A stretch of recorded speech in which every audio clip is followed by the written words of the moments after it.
Hey guys, I'm Toby for Portable Tech Review. Now today marks my first on-screen appearance, but more importantly, it marks my first non-smartphone review. If you've watched my reviews, you've heard me talk about Bluetooth streaming. It's kind of a big deal for me. I use my phone to listen to music everywhere, especially in the car. But what if you don't have Bluetooth connectivity in your car? Maybe you don't have an auxiliary input. One solution may be an FM transmitter. I want to thank the nice people at ABD Tech who provided this for me to share with you, and that's what we're going to do today.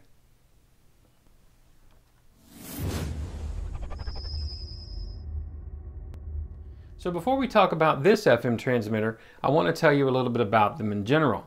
An FM transmitter is nothing new. They've been around a long time, and I've used more than my fair share. The way they work is pretty simple. You tune your FM radio to a frequency that hopefully isn't used. You want clean static.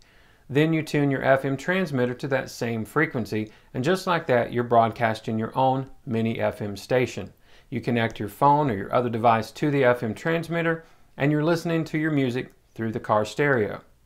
Now, a couple of limitations or drawbacks that may apply to most FM transmitters that I've ever used. One is interference. As you can imagine, an FM station broadcasts a much stronger signal than you would with your small FM transmitter. So you may pick up some interference from local radio stations. That's why it's important to try to choose a frequency that is not picking up anything at all, just static.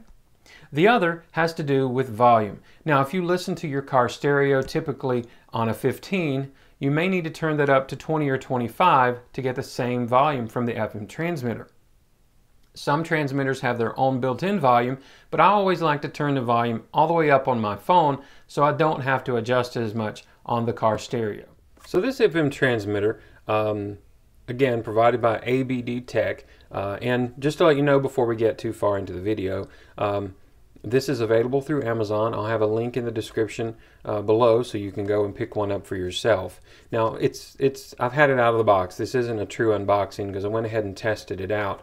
But it's kind of a nice packaging. You can see it through the front here, but you can also see how it works here on the back.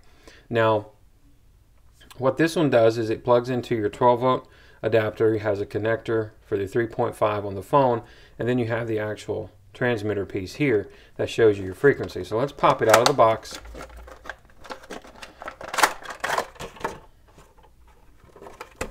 Set that off to the side there. And pull it apart. Now, when I first saw it in the box, I thought we may have a problem here.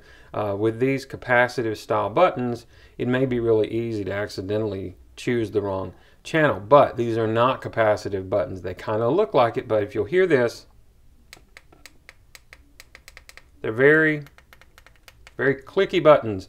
So once you get to the frequency, you're not going to have a problem at all.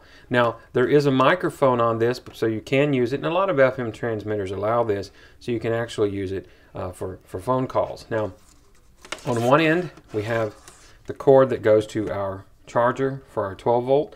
Now, this is really nice. On the end here, you have a USB connector, so you don't lose the ability to plug your phone in, assuming that you have a USB type cable to do that. This fits very snugly, as most of them do. You don't want it going anywhere. You want to make sure it stays put. Now, the other end has got just a standard 3.5 for you to use to connect it to the car. So that's really it. It's very simple.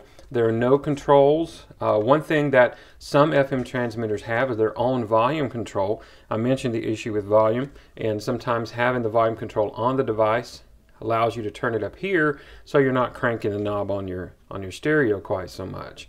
But this is very, very nice looking, very clean design. I definitely like the way this works. So let's put it in the car and see how it actually works, trying to use it to listen to music. Okay guys, so here we are in the car. I've got the radio tuned to 90.3. That's a station where I do not pick up any signal.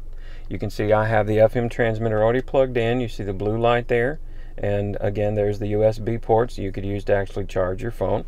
That is run over to the FM transmitter unit itself. which let me get it turned around here. You can see that it is tuned to 90.3 as well. And we're actually paired, and we're using iHeartRadio through an HTC One M7. Now I'm going to turn the volume up.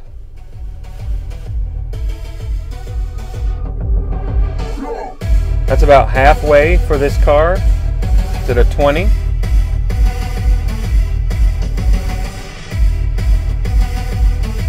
Now I'm going to change. I'm going to change to an actual station. Never say it. And you'll hear it down at a volume of 10. You get about the same volume on the radio.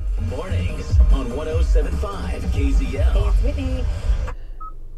As you do on 20 through the...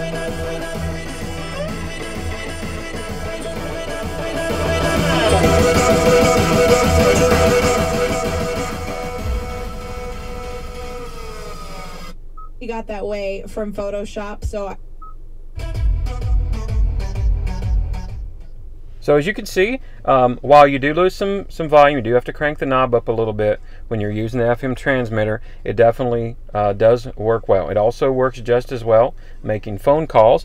Unfortunately, I don't have anyone I can call at the moment, but it does work. Now, I do have to say, one limitation, in my opinion, to this is the length of the cord that connects to your phone. There's the phone. The cord is very short. Now, what I would like to have seen, and you can correct this with an extension, would have been a way to mount this, even if just with a little, I don't know, a little touch of double-sided tape or something, just a little something that you could mount it. But if you do that, your length of cable to get to your phone is so short that, you know, it's maybe a foot long. So you would have a hard time using your phone or anything while it was mounted. But if this, if that doesn't affect you, you're fine just kind of carrying it like this, then you shouldn't have any problem. To me, this FM transmitter is sleek, it's definitely attractive, and it works really well. That would be my one drawback, is that I would like to have seen a longer cord running from the transmitter to the phone or device that's connected. It's really easy to change the channels. If you were to find some interference, you could always try a different radio station for that. So all things considered, I think this is well worth the budget price. Again, there's a link below where you can pick this up on Amazon. Go support the ABD Tech guys for giving us this so we could share it with you. And if you have any questions, please leave a comment. I do my best to respond to all questions because I know when I watch videos, I have questions and I like to get a reply as well. But again, thank you for tuning in for my first non-smartphone video. I'm Toby with Portable Tech Review. I'll see you in the next one.